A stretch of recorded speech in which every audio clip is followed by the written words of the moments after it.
Hi, everybody, and welcome back to Diamond. Diamond Gem, is that it? Diamond Specials.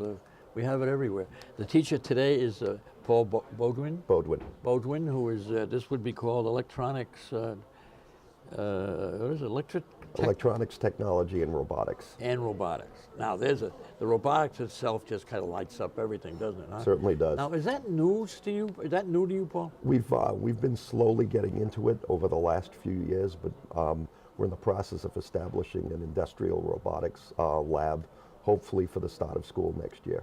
Okay, all right. To train students in robotics and automation used in manufacturing. Are you eligible to get grants for stuff like that? We're in the process of working on getting a few grants right now. We should be announcing one hopefully within the next week or two. But the interest of it and the demand for it is actually better, starts in the school. You're providing a lot of services to the school itself, which normally they'd have to farm out.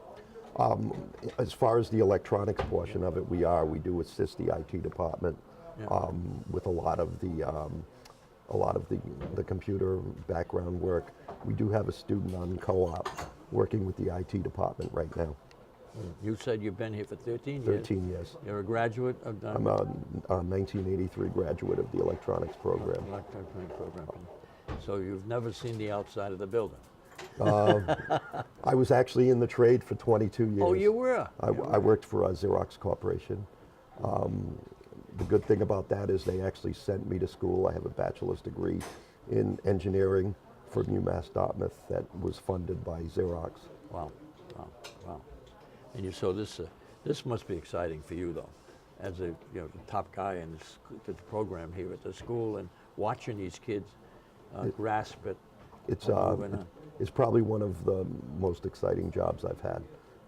I come to work every day enjoying it. Yeah. Well, something I've said that of the shops that we've done, quite a few, of the shops that we've done, the instructors have always said the same thing. I come to work, enjoy coming to work. Yes. Because it's fun and you get to... I mean, a lot of times people feel like they want to give back to the school because the school has given so much for me personally. In terms of training, it allowed me to do a lot of things in my life, provide for my family, and it's nice to come back and give back. Paul, we will go to the shop very shortly, but one of the things that I find everybody is they're cramped. Space. We're a little bit tight on space. Real tough part for space. Don't have enough space. This is true. It's like that throughout the school. Yeah. I mean, we've expanded a lot of the programs, some of the newer technologies we need to keep up with, and we end up running out of space. This room itself was designed for an electronics program of the 60s, and things have drastically changed in the last 50 years. Wow. Now, you said before to me that there are 80 students in the program here. Correct. But only present, let's say, today at 35. Correct. But so you have to split that to be able to get everybody the academic part of it and as well as the shop. They'll spend 2 weeks in shop, 2 weeks in academics, and about 3/4 of my seniors are out on cooperative employment. So rather than come to shop, they will go out and work in the local area or in industry. That's what most of the seniors in the building. Correct. I believe there's about 300 plus. Are out in co-op? Maybe 250 to 300 that are out on co-op. Co-op. The part that's fascinating to wanting a new school is, first of all, space. In the community itself, you're giving, actually you're building America, I could say, because you're doing all the things out of trade school and then higher ed education, go to higher education. The opportunities are tremendous coming out of here. How many people in just the rural area here have come from Diman? If you're getting somebody to repair something in your house, take my word for it. They come from Diman. Oh, I know. I've had air conditioning work done. Yeah. I've had plumbing. I've had electricians that have graduated. It's funny how far out in the community everybody spreads. Yeah, and just from my experience with Diman, I don't know where the evaluation comes for distant trade schools to have new schools, but Diman's cramped. It's landlocked here. It needs to expand somehow, get an expansion somehow. And as I said earlier about the first show we did was with the dental mental hygiene. They talked about doing a service for people coming in to get some free dental service, a great experience for the kids. Just think if businesses like the big industry that say, hey, let's embrace that idea. Let's embrace that idea for a trade school. Let's take Diman, a trade school, needs for expansion. Let's look at that in a way to expand it, to build, pay for the cost to build something that can do something for the community at large. Whether that's what you're doing, what they're doing, or what anybody's doing. And it also keeps down the deficit financially. And the question is, you work in-house technically, but is equipped to work anywhere. Correct. And then yet others are already out there doing things for the city. The city and all the every towns. Day every they're day. doing something for the city. Now that doesn't cost those people anything, those agencies anything. So this is a payback situation that Diman does for the community it's housing or it represents. Certainly. I mean, they go out into the community, they do this work, and it's a value added for a lot of these communities that don't have to pay to have this work done. You have a beautiful big shop here. You know, I didn't think it was this big when I got down the hall. You know, It's pretty good size, but you'll see in a few minutes that it is pretty crowded. I bet. Dylan is a student here at Diman, but he got a great story about what they should do with the new school. How do you figure that? Well, I think that a larger school would do many things in general. I think that we're trying to implement many new shops. Like, for example, we have a new computer programming shop, and we want to have new shops as well. Like, there's new ideas such as biotechnology, and there's many new shops that can help students that are going to different vocational trades. I think that a new school could also add more classrooms.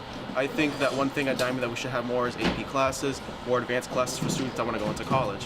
We have a lot of students who are going to private institutions, and to get there you need advanced classes. For example, we have one student going to an Ivy League school, we have one student going to Boston University, and students that want to go to the university should be able to be accommodated with those advanced classes, and they should have more shops to students that are going to the trade. So I think Diman as a school is a great school should be a great school for both academics and vocational, and I think that can get to that point if we have a new school. My name is George Padron. I'm a student here in electronics. I'm working on this project. It's a color sorter. We will funnel these Skittle sides. We 3D printed them. We're gonna funnel them in, and it's actually gonna get read by this sensor. It's an Arduino-based project. The Arduino will get a value, and this servo right here will move to a corresponding cup, and they will all get sorted by color. Amazing. Now, is that a project you have taken on as something about your course? This is just a shop project that. It's a shop. Yeah, senior year is about engineering, so we get projects that we want to make, and we make them come true. Logan, what are you doing? What are you doing, Logan? Well, sorry, I should put that back on. I'm currently soldering a front panel, which when it's done, it'll look like that. Okay. I'm making the board, so it'll just plug in like that. I see. And we're gonna have a variable DC power supply, so when we turn a knob, we can choose the voltage that we want it to output, and it'll be displayed there what the voltage is. Good job. Mike, nice to meet you, Mike. So we're building some robots using Next Robotics kits, and we're in the process of building a claw bot right now. We've just been messing around with a Z-axis design to make a claw go directly up and down.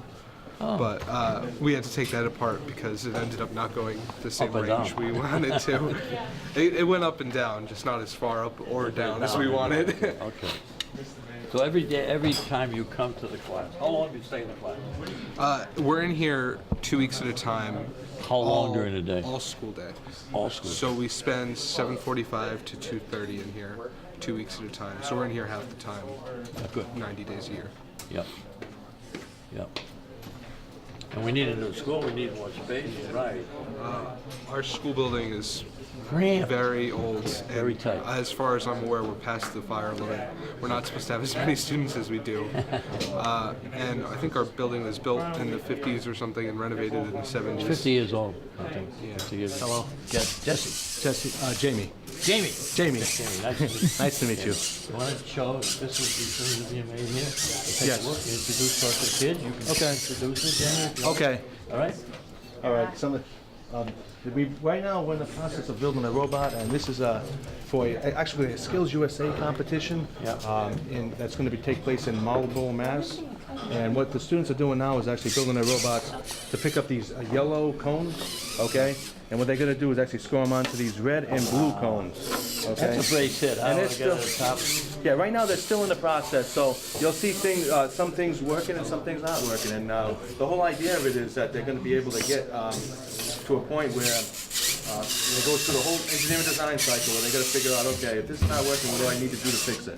And they come back to their bench and they do some rework to it. I got it. Okay.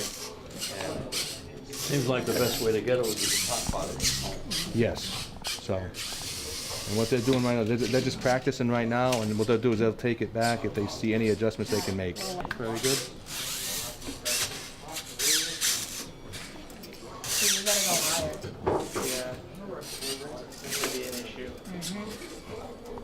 The robot that my students work on. This is the first one. It's a smaller robot. It's more used for mobile operation, where you're basically driving around more or less without a way to pick up stuff. I usually use this for sumo bot competitions and other types of competitions where we're pushing objects. This next one is actually called the claw bot, and it has because of its claw on it. And this is actually one of the first robots I designed with them, where they're able to control motion on wheels, but also an arm and a claw where they can actually pick up and manipulate objects in a competition ring area. And these are just different modifications of the claw bot right here. This one, okay, we've taken out the claw here, but normally a claw is like this. And what this will do is allow this particular claw, see how this claw comes up here? It will allow it to translate and stay straight. So if you put a claw on here, this claw would actually stay straight, and it would allow it to pick up objects easier and not, tip them over as much. And it also has a nice tank thread type of deal. So it's kind of a cool thing. Kids enjoy this one a lot because they get to drive over stuff that's tougher to, drive over in normal operations, okay, where wheels would not be applicable. This final one was used at last year's Skills USA Mobile Robotics Competition. It actually has a big claw arm, okay, and pretty much what it does, it was used to pick up objects, and I'll get them out right now. Such as these stars. Okay, so it had to be a big object. It couldn't be like something small like this. It had to be something bigger like this. So students would be able to pick this up and place it into a scoring area. Okay, and that's kind of the renaissance of where they start. They start small and they go big. No. Nice to meet you. And which part are you in this now? What are you doing? Well, we're all doing the same project. Same project. Yeah, we're working on a voltmeter. So I'm just programming the IC chips for everybody, the Arduinos, and we're going to put that into the Arduino board, so that way the program will show up on the display. Okay, so everybody shares in a piece of the action to do that? Yeah, for the most part, we all Do the same thing? yeah, we all split up the work. Yeah, that's the prime. I don't think we need to prime it because we're only using one print core. No, we're using both. Are we? Yeah. We're using the Isn't that the support material though? no, that's just the brim. I just set it to be a bigger brim. Where's it going to use any support material? Right here, look at all the white. All right. Oh, okay. Support material. That way we just pop them out. All right, that way it saves material. Yeah, it saves the blue. It doesn't. Yeah. It saves the blue material and. I'd like to apologize to you for taking you through this with the cold that you have. No problem. The cold you get.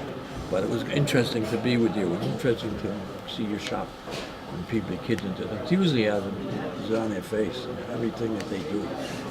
They're so meticulous about what they do. And it's a credit to you and your instructors. Thank you very much. Thank you for allowing us into your world. And you will see us, you will be on television. All right, very good. Thank you very much.